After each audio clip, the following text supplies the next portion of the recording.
ఏపీలోని ప్రధాన నదుల కాలుష్య నివారణకు ప్రత్యేక టాస్క్ ఫోర్స్ ఏర్పాటు చేసింది ప్రభుత్వం.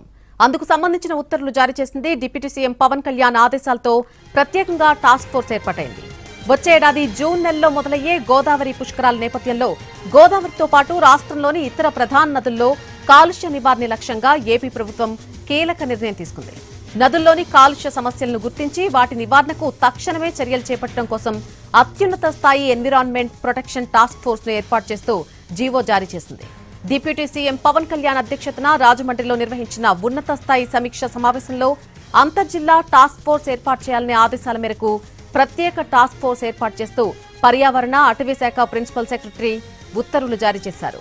రాజమండ్రిలో 2 రోజుల పాటు పర్యటించిన పవన్ కళ్యాణ్ స్వయంగా పడవపై ప్రయాణించి నల్లా ఛానల్, ఆంధ్ర పేపర్ మిల్స్, పరిశ్రమల పరిసర ప్రాంతాలను కూడా పరిశీలించారు.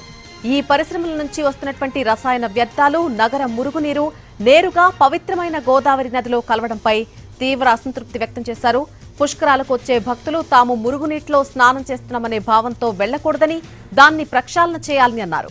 ఈ టాస్క్ ఫోర్స్ నదిలోకి కలిసే మురుగునీరు, పారిశ్రామిక వ్యర్థాలను అరికట్టడంతో పాటు శాశ్వత పర్యావరణ రక్షణ చర్యలను పర్యవేక్షించనుంది.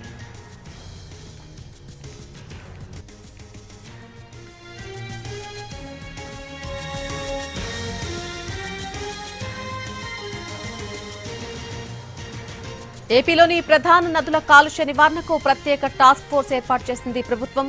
దానికి సంబంధించినటువంటి ఉత్తర్వులు ఇప్పటికే జారీ చేసింది.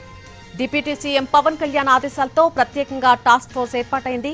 వచ్చే ఏడాది జూన్ నెలలో మొదలయ్యే గోదావరి పుష్కరాల నేపథ్యంలో గోదావరితో పాటు రాష్ట్రంలోని ఇతర ప్రధాన నదుల్లో కాలుష్య నివారణే లక్ష్యంగా ఏపీ ప్రభుత్వం కీలక నిర్ణయం తీసుకుంది.